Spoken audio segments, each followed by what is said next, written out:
کی حرمتی کا بدلہ لینا ہے، جب تم نے آتے ہی نصاب سے نکال دی ہے، جب تم نے یہ بتا دیا لوگوں کو کہ نہیں یا ایھا نبی جاہد الکفار والمنافقین واغلظ علیہم ومأواہم جہنم وبئس المصیر، جب یہ آیت کریمہ آپ نے نصاب سے نکال دی، 10ویں کے نصاب سے، بی اے کے نصاب سے نکال دی، پھر نوجوان نسل کو کیا پتا ہے؟ اور جو آیت کریمہ آپ کے سامنے پڑھی یا ایھا الذین آمنوا لا ترفعوا، اے ایمان والو نبی کے در پر اپنی آواز اونچی مت نہ کرنا اور نبی کے بولنے کے درمیان اپنی آواز اونچی نہ کرنا، یہ نہ ہو کہ تمہیں خبر ہی نہ ہو کہ تمہارے سارے اعمال ضائع ہو جائیں۔ بات یہ بالکل نہ میں پی ٹی آئی کا وکیل ہوں نہ میں نون لیگ کا وکیل ہوں۔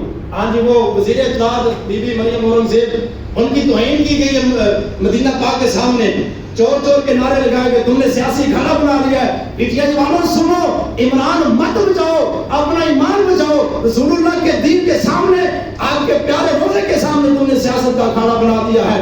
کل قیامت والے دن جب پوچھا جائے گا کہ کس نے عمران کا نعرہ لگایا تھا، وہ سامنے آئے، اس کو بھی بلایا جائے گا جو رسول اللہ کا نعرہ لگانے والے تھے، وہ بھی سامنے آئے۔ وہ رسول اللہ کا در ہے، یہ عرض مقدس ہے، یہ طیبہ کی زمین ہے، جنت بھی وہی ہے، مالک جنت بھی وہی ہے۔ تم نے وہاں پر چور چور کے نعرے لگائے، ایک دنیا دار لیڈر کے پیچھے رسول اللہ کے در کی توہین کی۔ یہ وقت تم سے پوچھے گا ضرور، مت کرو ایسا، اپنا ایمان خراب مت کرو۔ میں بڑے بالکل اپنے ہوش و حواس میں یہ بات کر رہا ہوں۔ اگر پی ٹی آئی کا سپورٹر بیٹھا مجھے دکھ نہیں ہے، بیٹھے، لیکن یہ سوچو وہ رسول اللہ کا در ہے، وہ رسول اللہ کا گھر ہے۔ ہم نے فرانس سے بدلہ کیا لینا ہے؟ ہم نے ہالینڈ سے بدلہ کیا لینا ہے؟ ہمارے مسلمان عمرہ کرنے کے بعد رسول اللہ کے در کے سامنے اپنی مسلمان بیٹی کو چور چور کا نعرہ لگا دیں، وہ شاہجہان مفتی وزیر مملکت اس کے بال پکڑ کر نوچے جائیں، ٹھیک ہے گناہ گار لاگ صحیح، لیکن قرآن نہیں پڑھا وَلَوْ أَنَّهُمْ ظَلَمُوا أَنفُسَهُمْ جَاءُوكَ فَاسْتَغْفَرُوا اللَّهَ وَاسْتَغْفَرَ لَهُمْ الرَّسُولُ لَوَجَدُوا اللَّهَ تَوَّابًا رَحِيمًا۔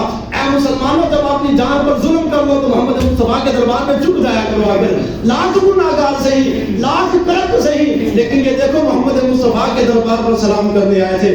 تم نے انسان کی توہین کی ہے، یہ پوچھا جائے گا ضرور۔ یہ مت کرو ایسا، ہاں کسی کے پیچھے اپنا ایمان خراب مت کرو۔ ہم بالکل واضح بات ہے، نہ میں پی ٹی آئی کی بات کر رہا ہوں، نہ میں نون لیگ کی، نہ میں لبیک کی، لیکن بات محمد مصطفیٰ کے در کی ہے۔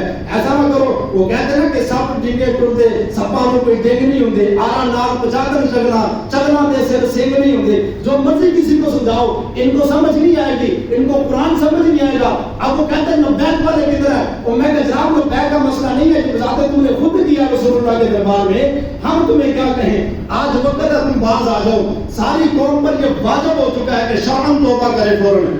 کیوں؟